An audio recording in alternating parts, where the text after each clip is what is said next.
Marlène, Marco et Jean-Claude te présentent avec plaisir le thème suivant. Une femme. Juste avant d'aborder ce thème, une femme, et la référence biblique se trouve dans Genèse 2, versets 21 et 22. Genèse 2, versets 21 et 22. As-tu trouvé la référence? Genèse 2, versets 21 et 22. Alors, recherchons la présence de Dieu.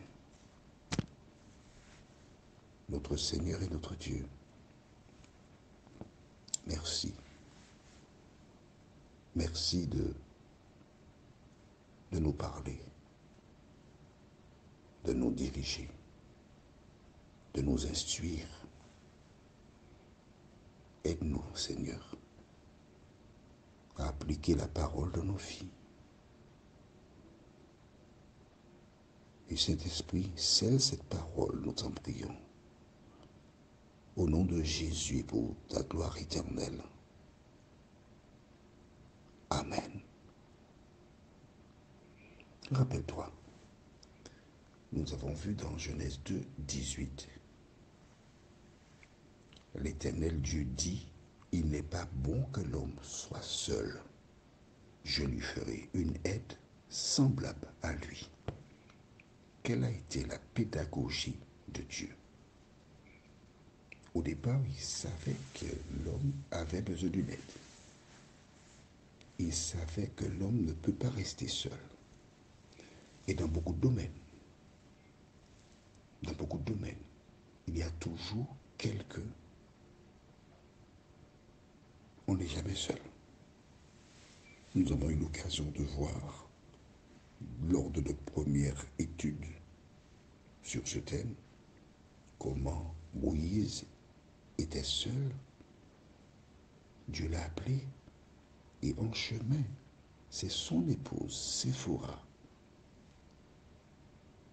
qui permit de faire la circoncision de son fils, le premier. D'accord? Donc, il n'est pas bon que l'homme soit seul. Mais comment aider l'homme à prendre conscience de la valeur de ce que Dieu veut lui donner? À la lumière des différents faits divers que nous voyons se dérouler sous nos yeux, nous comprenons pourquoi Dieu n'a pas créé la femme en même temps que l'homme. Rappelle-toi. Lisons. Dans Genèse 2, verset 19. Nous allons essayer de comprendre la pédagogie de Dieu.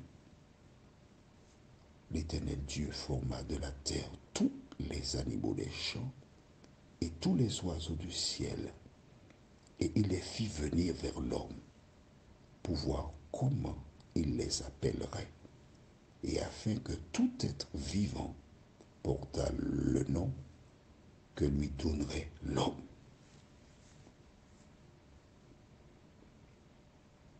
La première chose,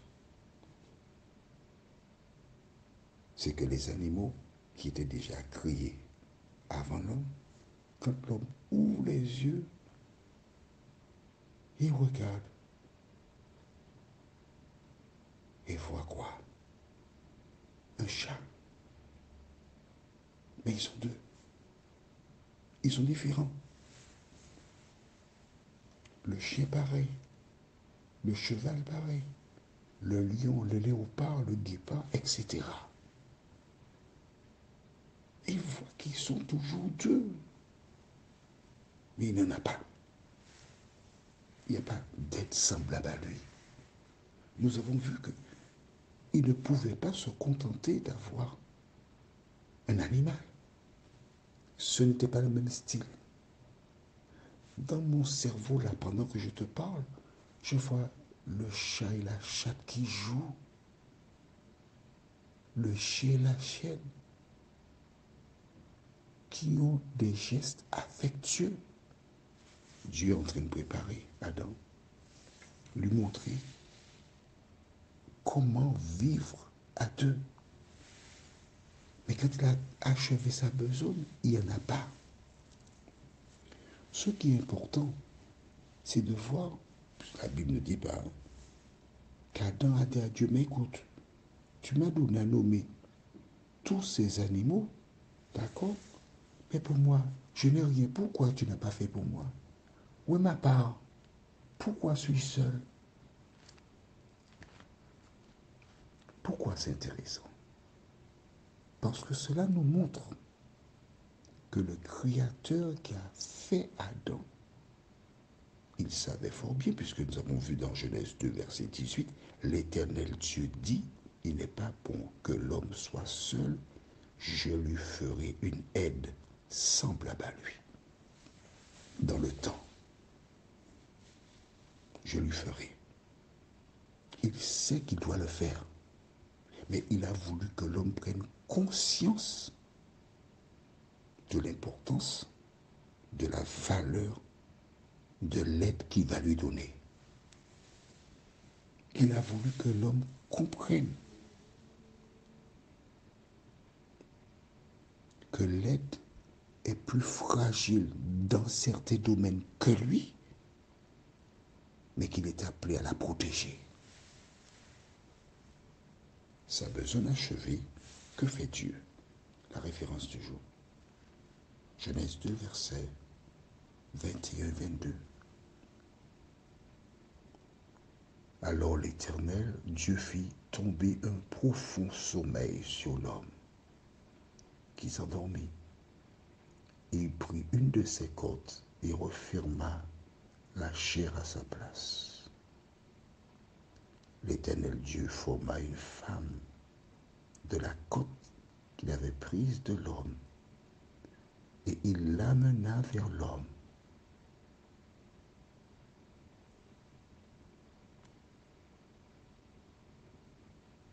Il l'amena vers l'homme. Waouh!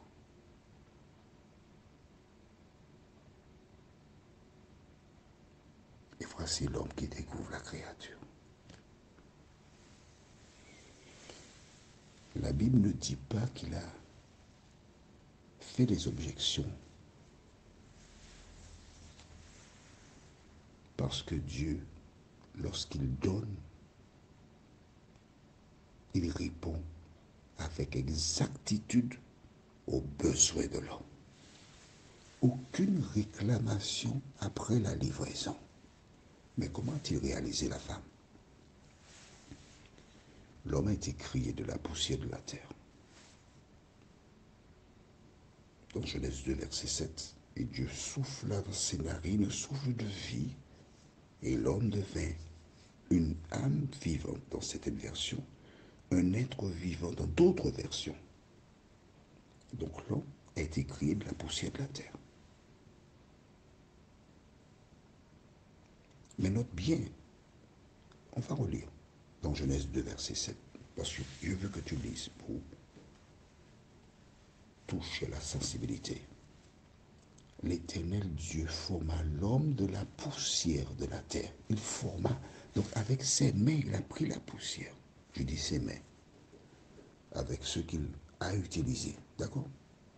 Note bien que pour les animaux, il a dit que la terre produit déjà des fruits, des semences, des animaux. Mais pour l'homme, il a pris le temps pour le faire lui-même. Il aurait pu dire aussi que la terre, pour que l'homme soit créé. Paf, il y a un homme. Non, il a fait. D'accord? Mais il a pris une côte de l'homme, une côte. Alors certains théologiens déclarent qu'il a pris une côte qui était près du cœur pour créer la femme. Il n'a pas pris un os du pied. L'homme pourrait s'enorgueillir et dire que tu sais, c'est de mon pied que Dieu a fait de toi ce que tu es.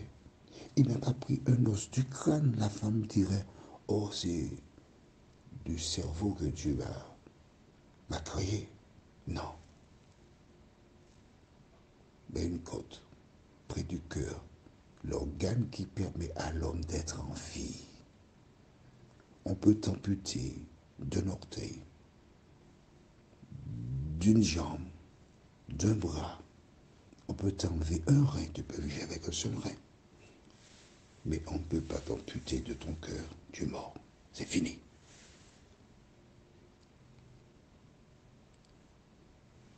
Quand Adam vit Ève, il fut émerveillé. Pourquoi? Parce que tout ce que Dieu donne, c'est extraordinairement bon. Dieu a permis à Adam de développer la patience latente. Nous avons beaucoup de, je dis nous, dans le monde de manière générale, beaucoup de femmes, plus de femmes qui sont dans des communautés religieuses que d'hommes. Il y a toujours plus. Elles sont plus proches de Dieu que les hommes. Et plusieurs aspirent un jour à être mariées. Elles sont dans la position d'Adam quand il était dans le jardin d'Éden, en attente. Et parfois, certaines succombent lorsqu'elles voient les années se succéder et elles n'ont personne. Elles ramassent un SDF, un sans domicile fixe, un inutile, comme on dit aux Antilles, un bonarien, à défaut de griffe, on va prendre un merle. Non, écoute-moi. Quand tu as des valeurs, quand tu as des pratiques, tu ne dois pas les abaisser pour récupérer quelqu'un pour ne pas être seul. Que dois-tu faire? Adam attendit. Et s'il y a des années que tu attends, tu n'as rien, continue d'attendre. Et si tu as toujours rien, continue d'attendre. Car dans certains cas, il vaut mieux être seul que d'être mal accompagné. Prions notre Seigneur et notre Dieu. À travers le livre de Genèse, plus particulièrement Genèse 1 et 2, tu donnes à tes enfants des normes, la base. Aide-nous à ne pas lire Genèse 1 et 2 avec légèreté, mais à prendre le temps pour étudier, analyser et apprendre à compter sur toi. Merci Seigneur. Merci de continuer de diriger tes enfants. Merci Seigneur de nous aider à compter sur toi. Et qu'en dépit des temps et des circonstances, nous soyons fidèles à la parole, nous t'en prions. Au nom de Jésus et pour ta gloire éternelle. Amen. Que l'Éternel continue de te bénir.